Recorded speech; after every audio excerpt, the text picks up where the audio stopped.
El suelo temblaba bajo mis pies con una fuerza que jamás había sentido en mis 52 años de vida.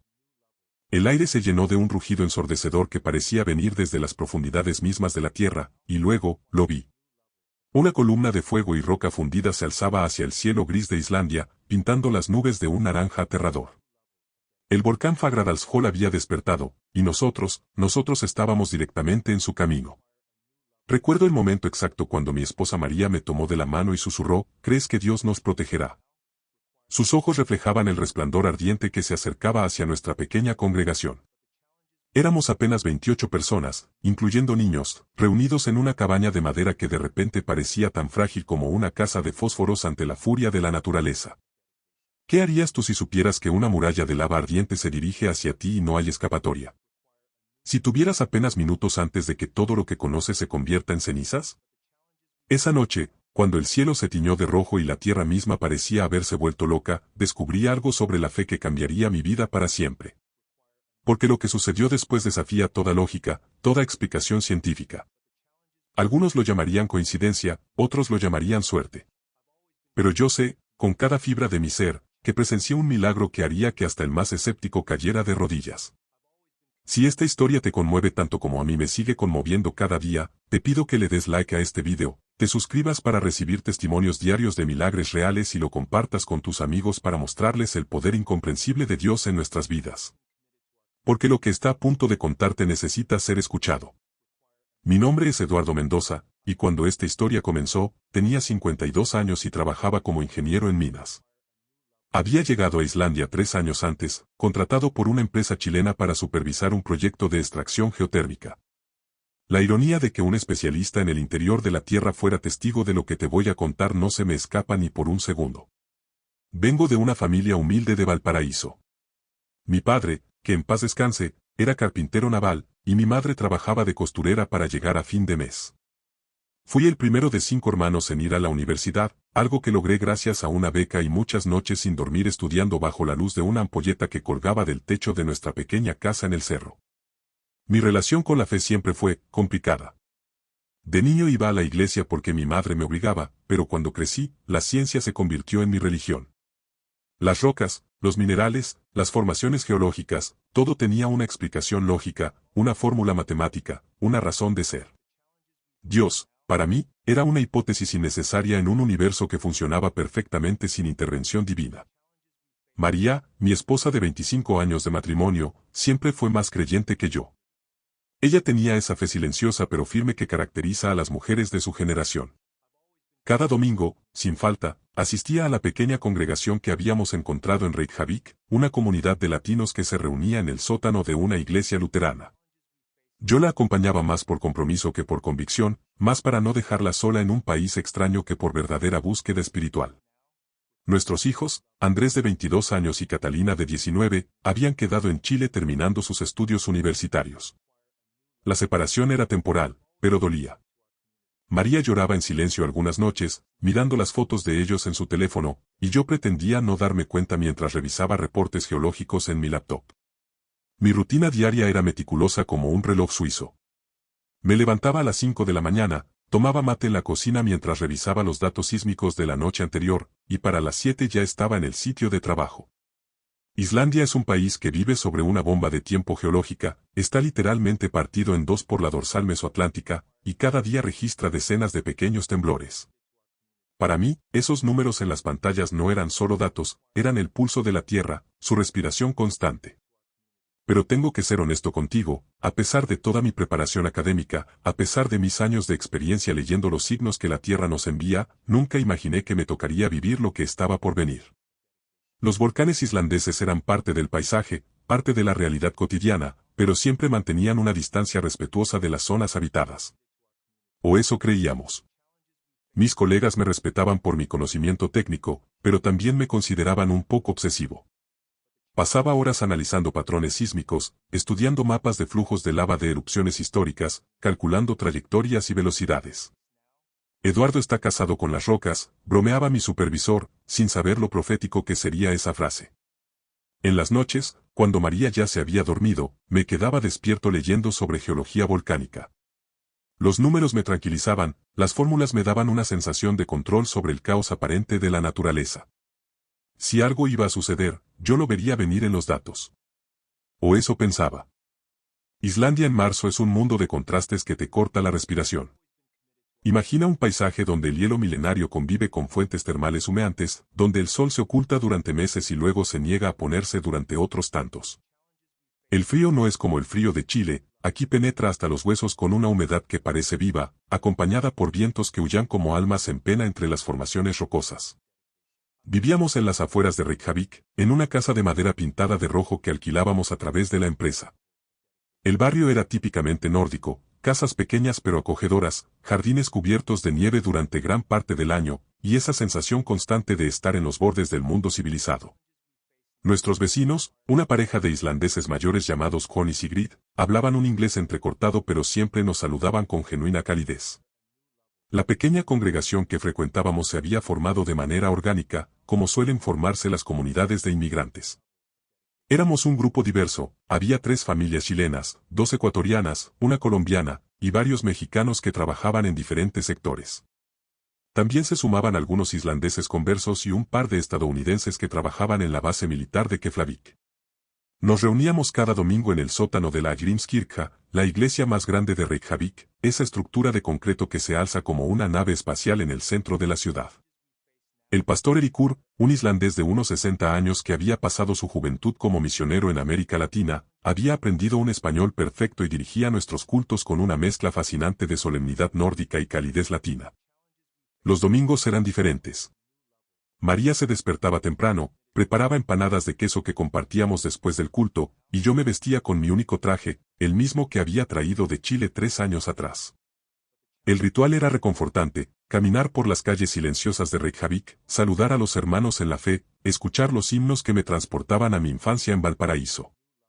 El clima político y social de Islandia en esos días estaba marcado por una creciente preocupación por la actividad geotérmica. Los científicos locales habían detectado un aumento en la actividad sísmica en la península de Reykjanes, pero las autoridades mantenían que no había peligro inmediato para las poblaciones. Como experto en el tema, yo seguía de cerca estos reportes, pero debo admitir que la rutina diaria había creado una falsa sensación de seguridad. La cultura islandesa tiene algo único, una relación casi mística con los fenómenos naturales. Para ellos, los volcanes no son enemigos a temer, sino fuerzas ancestrales que forman parte de la identidad nacional. Han aprendido a vivir con las erupciones como nosotros en Chile vivimos con los terremotos, con respeto, pero sin parálisis. En nuestro grupo de la iglesia, sin embargo, esa tranquilidad nórdica se mezclaba con la emotividad latina. Doña Carmen, una señora ecuatoriana de 70 años que había llegado a Islandia siguiendo a su hijo, siempre decía que Dios nos había puesto en esta tierra de fuego por alguna razón. Sus palabras, que en ese momento me parecían simples expresiones de fe popular, cobrarían un significado profético días después.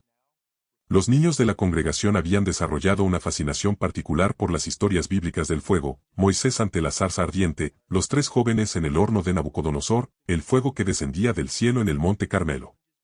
El pastor Eiríkur tenía una habilidad especial para relacionar estas historias con el paisaje volcánico que nos rodeaba, aunque siempre manteniendo que se trataba de metáforas espirituales. La vida cotidiana transcurría con la predictibilidad que caracteriza a los países desarrollados, trabajo de lunes a viernes, compras en el supermercado Bonus, caminatas por los senderos que rodeaban el lago Thornin cuando el clima lo permitía. Pero debajo de esa normalidad aparente, la tierra guardaba secretos que estaban a punto de revelarse de la manera más dramática posible. Todo comenzó un martes por la mañana, el 16 de marzo, cuando llegué a la oficina y encontré algo que me heló la sangre. Los datos sísmicos de la noche anterior mostraban un patrón que no había visto jamás en mis años de carrera, una secuencia de temblores de baja magnitud pero extraordinaria frecuencia, todos concentrados en un área específica de la península de Reykjanes, exactamente donde nuestra congregación había planeado realizar un retiro espiritual el fin de semana siguiente. Mi supervisor, Orson, un geólogo islandés con 30 años de experiencia, revisó los datos conmigo. Su rostro habitualmente tranquilo se ensombreció mientras analizábamos las lecturas. Eduardo, me dijo en su inglés cuidadoso, creo que deberíamos alertar a las autoridades. Esto no se ve bien. Pero las autoridades ya lo sabían. Durante las siguientes 48 horas, los temblores se intensificaron.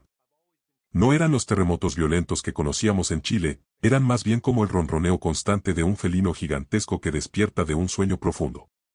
Cada pocas horas, el suelo se estremecía suavemente, los cristales de nuestras ventanas tintineaban, y yo revisaba compulsivamente los sismógrafos desde mi laptop. María notó mi creciente ansiedad. ¿Pasa algo malo?, me preguntó el jueves por la noche, mientras yo estudiaba mapas geológicos en la mesa del comedor. Le expliqué la situación, había señales de que algo grande estaba gestándose bajo la tierra, pero no sabíamos exactamente qué ni cuándo. ¿Deberíamos cancelar el retiro?, preguntó ella. La congregación había estado planeando durante meses este fin de semana especial en una cabaña alquilada cerca del volcán Fagradalsfjall. Iba a ser una oportunidad para orar, reflexionar y fortalecer los lazos comunitarios lejos del bullicio de la ciudad. Esa pregunta me atormentó durante toda la noche. Como científico, sabía que había riesgos. Pero también sabía que Islandia había experimentado miles de erupciones a lo largo de su historia, la mayoría de ellas espectaculares pero no necesariamente peligrosas para los humanos. Además, las autoridades locales no habían emitido ninguna alerta específica. El viernes por la mañana tomé una decisión que me perseguiría durante las siguientes horas. Le dije a María que podíamos proceder con el retiro, pero con precauciones extremas. Llevé conmigo todo mi equipo portátil de monitoreo sísmico, mi radio de emergencia, y tracé 3 rutas de evacuación diferentes desde la cabaña hasta zonas seguras. Llegamos al sitio el sábado al mediodía. La cabaña era perfecta para nuestro grupo, suficiente espacio para 28 personas, una sala amplia para nuestras reuniones de oración, y una vista espectacular de las montañas circundantes. El tiempo estaba inusualmente cálido para marzo, como si la tierra misma estuviera liberando calor desde sus profundidades. Durante la primera tarde, todo transcurrió con normalidad. Cantamos himnos, compartimos testimonios, los niños jugaron en el área exterior mientras los adultos preparábamos una cena comunitaria. Pero yo no podía quitarme de encima una sensación creciente de inquietud. Mis instrumentos registraban un aumento constante en la actividad sísmica local. Esa noche, después de que todos se habían acostado, me quedé despierto monitoreando los datos. A las 2 de la madrugada, algo cambió dramáticamente. Los pequeños temblores regulares fueron reemplazados por algo diferente, vibraciones profundas y sostenidas que parecían provenir desde varios kilómetros bajo tierra. Desperté a María y le susurré, creo que algo está a punto de pasar. No tuve que esperar mucho. A las 3:45 de la madrugada del domingo, un rugido ensordecedor nos despertó a todos. Salí corriendo de la cabaña en pijama y zapatillas, y lo que vi me dejó paralizado, una columna de fuego se alzaba hacia el cielo nocturno a menos de 2 kilómetros de distancia. El volcán Fagradalsfjall había entrado en erupción, y según mis cálculos preliminares, estábamos directamente en la trayectoria probable del flujo de lava. El pánico se apoderó del grupo inmediatamente. Los niños lloraban, las madres gritaban, y los hombres corrían de un lado a otro tratando de organizar una evacuación. Pero cuando intenté encender los vehículos, descubrí algo aterrador, los motores no funcionaban. La actividad electromagnética de la erupción había afectado todos los sistemas eléctricos. Estábamos completamente aislados, sin comunicación, sin transporte, con un volcán activo acercándose hacia nosotros. En ese momento, mirando las caras de terror de mis hermanos en la fe, entendí que toda mi preparación científica, todos mis años de experiencia, todas mis rutas de evacuación cuidadosamente trazadas, no servían de nada. Estábamos en las manos de algo mucho más grande que nosotros. Las siguientes horas fueron las más largas de mi vida. Mientras el volcán rugía a la distancia como una bestia primordial, logré hacer funcionar parcialmente mi equipo de medición con las baterías de respaldo. Lo que descubrí me llenó de un terror que nunca antes había experimentado. El flujo de lava se movía en nuestra dirección a una velocidad de aproximadamente 200 metros por hora. Según mis cálculos, tendríamos entre 6 y 8 horas antes de que la lava ardiente llegara hasta nuestra posición. Reuní a todo el grupo en la sala principal de la cabaña. Hermanos, les dije, tratando de mantener la calma en mi voz, tenemos que ser realistas sobre nuestra situación. Les expliqué los datos científicos, el flujo se acercaba, no teníamos transporte funcionando, y las comunicaciones estaban cortadas. Vi cómo el miedo se extendía por sus rostros como una ola. Fue entonces cuando sucedió algo que jamás olvidaré. Doña Carmen, esa pequeña mujer ecuatoriana de 70 años, se puso de pie y dijo con una voz firme que contrastaba con su frágil apariencia, hermanos, no dijimos que veníamos aquí para orar. Pues ha llegado la hora de orar como nunca antes hemos orado. El pastor Ericur tomó inmediatamente el liderazgo espiritual. Organizó al grupo en un círculo, con los niños en el centro, y comenzamos lo que se convertiría en una vigilia de oración de 8 horas que cambiaría para siempre mi comprensión de la fe. Al principio, debo admitir que mi participación en la oración era más protocolo social que convicción genuina. Mi mente científica seguía calculando trayectorias, evaluando opciones, buscando soluciones racionales.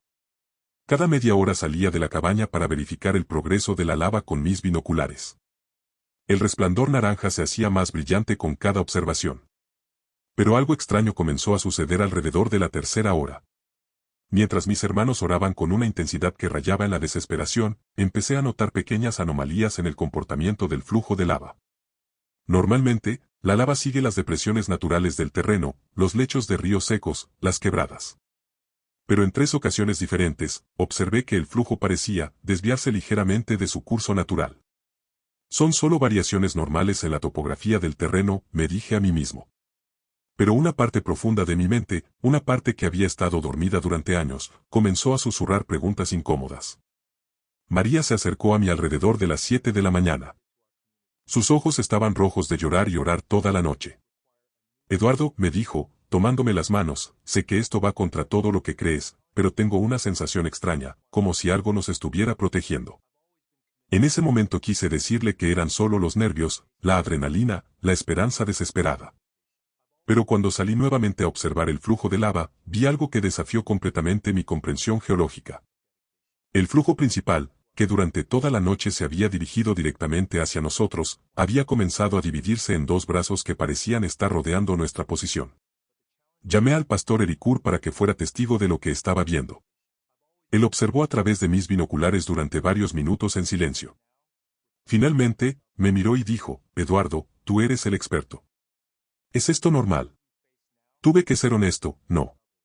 Según la topografía del terreno, el flujo debería seguir derecho hacia acá.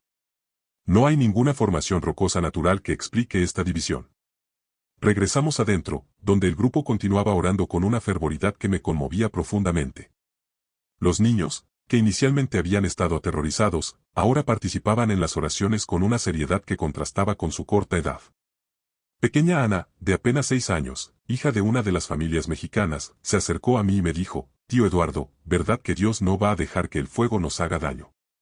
Su pregunta me golpeó como un puñetazo en el estómago. Durante toda mi vida adulta había explicado el mundo a través de la ciencia, pero ahora me encontraba en una situación donde la ciencia no tenía respuestas. ¿Qué le dices a una niña de 6 años cuando tu propio sistema de creencias está siendo puesto a prueba de la manera más extrema posible? Alrededor de las 10 de la mañana, observé algo que me dejó completamente sin palabras. El flujo de lava no solo se había dividido, sino que había comenzado a cambiar de dirección de manera más pronunciada. Los 2 brazos del flujo parecían estar creando una especie de herradura alrededor de nuestra posición, como si una mano invisible estuviera dirigiendo la lava ardiente para que nos evitara. Corrí hacia mis instrumentos para verificar si había algún cambio sísmico que pudiera explicar este fenómeno. Pero los datos mostraban que la erupción continuaba con la misma intensidad, sin ningún cambio geológico significativo que pudiera justificar la desviación del flujo. Fue en ese momento cuando tomé una decisión que hasta el día de hoy me cuesta creer que tomé. Me arrodillé junto a mis hermanos en la fe y, por primera vez en décadas, oré con total sinceridad. No fue una oración elegante o teológicamente sofisticada. Simplemente dije, Dios, si realmente existes, si realmente nos estás protegiendo, te pido que nos ayudes a entender lo que está sucediendo. Lo que pasó después cambiaría mi vida para siempre. A las 12 del mediodía exactamente, algo extraordinario sucedió. El rugido constante del volcán, que durante 9 horas había sido el sonido de fondo de nuestro terror, cambió de tono. Se volvió más grave, más profundo, como si la tierra misma estuviera modulando su voz. Salí corriendo de la cabaña seguido por varios miembros del grupo, y lo que vi me dejó completamente sin aliento. Los 2 brazos de lava que habían estado rodeando nuestra posición se habían encontrado exactamente detrás de la cabaña, creando una perfecta herradura de fuego ardiente que nos envolvía por completo, pero sin tocarnos. Dios mío, exclamó el pastor Ericur en español, olvidando por completo su islandés nativo. Es como los 3 jóvenes en el horno de fuego. Pero eso no fue todo. Mientras observábamos hipnotizados, comenzó a suceder algo que desafía toda explicación científica, la temperatura del aire alrededor de la cabaña no había aumentado. Según mis instrumentos, deberíamos haber estado experimentando temperaturas de al menos 60 grados centígrados, suficientes para cocinar a una persona. Sin embargo, la temperatura ambiente se mantenía en unos cómodos 18 grados. María se acercó a mí lentamente, con lágrimas corriendo por sus mejillas. Eduardo, susurró, ¿puedes explicar esto con tu ciencia? Tuve que ser completamente honesto, no. Esto es imposible según todo lo que sé sobre vulcanología. Pero había más. El aire que respirábamos debería haber estado lleno de gases tóxicos, ceniza volcánica, y partículas que habrían hecho imposible la supervivencia. Sin embargo, respirábamos con normalidad, como si existiera una burbuja invisible de aire puro alrededor de nuestra cabaña. Los niños fueron los primeros en reaccionar con júbilo puro. Pequeña Ana corrió hacia el borde de la lava, aunque no la dejamos acercarse demasiado, gritando, «Dios nos protegió». Dios nos protegió. Su alegría infantil contrastaba dramáticamente con el asombro silencioso de los adultos. El pastor Ericur organizó inmediatamente un círculo de oración de agradecimiento. Pero esta vez era diferente. No orábamos desde el miedo o la desesperación, orábamos desde el asombro absoluto ante algo que había trascendido completamente nuestra comprensión. Doña Carmen, esa mujer sabia que había mantenido la fe de todo el grupo durante las horas más oscuras, se puso de pie en el centro del círculo. Con una voz que temblaba de emoción, dijo, «Hermanos, estamos siendo testigos de algo que nuestros bisnietos contarán a sus bisnietos. Dios nos ha mostrado que Él es real, que Él nos ve, que Él nos protege». Pero lo más impresionante estaba por venir. Alrededor de las 2 de la tarde, mientras la lava continuaba fluyendo a nuestro alrededor como un río de fuego que nos evitaba meticulosamente, comenzamos a escuchar un sonido extraño. Era como un coro lejano, una armonía que parecía venir de la propia tierra. ¿Escuchan eso?, preguntó una de las madres mexicanas. Todos nos quedamos en silencio absoluto, y efectivamente, había una especie de resonancia musical en el aire. Los científicos dirían después que se trataba de vibraciones sísmicas que creaban frecuencias audibles, pero para nosotros, en ese momento, sonaba como música celestial. Fue entonces cuando yo, Eduardo Mendoza, el geólogo escéptico, el hombre de ciencia que había pasado toda su vida adulta explicando el mundo a través de fórmulas y ecuaciones, caí de rodillas y lloré como un niño. No eran lágrimas de miedo o alivio, eran lágrimas de reconocimiento. Algo dentro de mí, algo que había estado dormido durante décadas, había despertado violentamente. Perdóname, oré en voz alta, sin importarme que todos me escucharan. Perdóname por haber sido ciego durante tanto tiempo. María se arrodilló junto a mí y me abrazó mientras yo lloraba. Siempre supe que este día llegaría, susurró en mi oído. Siempre supe que Dios encontraría la manera de hablarte. Durante las siguientes 3 horas, permanecimos completamente rodeados por la lava, pero en perfecta seguridad. Era como estar en el ojo de un huracán de fuego, protegidos por una fuerza que no podíamos ver pero que podíamos sentir con cada fibra de nuestro ser. A las 5 de la tarde, tan súbitamente como había comenzado, el flujo de lava comenzó a disminuir. El volcán parecía estar agotando su furia inicial, y gradualmente, el rugido ensordecedor se convirtió en un murmullo distante. Cuando finalmente la lava se enfrió lo suficiente como para solidificarse, nos encontramos en el centro de una formación rocosa que parecía haber sido diseñada específicamente para protegernos. Era como si la tierra misma hubiera construido murallas alrededor de nuestra pequeña isla de seguridad. Los días que siguieron al milagro fueron un torbellino de emociones, testimonios y transformaciones que ninguno de nosotros había anticipado. Cuando finalmente llegaron los equipos de rescate el lunes por la mañana, encontraron algo que los dejó completamente perplejos, 28 personas completamente ilesas en el centro de una zona que, según todos los modelos científicos, debería haber sido inhabitable. El capitán del equipo de rescate, un hombre llamado Johnson con 20 años de experiencia en emergencias volcánicas, me confesó más tarde que nunca había visto algo parecido. Según nuestros mapas térmicos, me dijo, ustedes estaban en el epicentro del flujo de lava. Deberían estar muertos. Pero estábamos más vivos que nunca. Cada uno de los 28 miembros de nuestra congregación había experimentado una transformación profunda durante esas horas de terror y milagro. Los niños, que inicialmente habían estado aterrorizados, ahora hablaban del evento con una naturalidad que solo la inocencia puede permitir. Dios nos cuidó, decía pequeña Ana a cualquiera que quisiera escuchar. Para los adultos, el impacto fue más complejo y profundo. Cada uno de nosotros tuvo que enfrentar preguntas fundamentales sobre la realidad, la fe, y nuestro lugar en un universo que de repente parecía mucho más misterioso de lo que habíamos imaginado. Mi propia transformación fue quizás la más dramática. Durante 3 días después del evento, no pude volver al trabajo. Me quedé en casa, leyendo la Biblia por primera vez en décadas, tratando de reconciliar lo que había visto con todo lo que creía saber sobre el mundo natural. María fue mi ancla durante esos días de confusión espiritual. No tienes que abandonar tu ciencia, me dijo con esa sabiduría práctica que siempre la había caracterizado. Solo tienes que expandir tu comprensión de lo que es posible. Llamé a mis hijos a Chile para contarles lo que había pasado.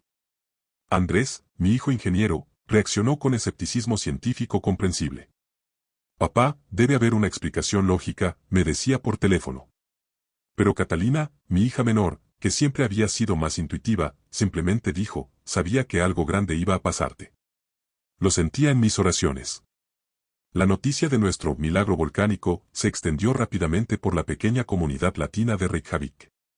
Nuestra congregación, que antes luchaba para llenar el sótano de la iglesia, de repente se vio abarrotada de curiosos, escépticos y buscadores espirituales.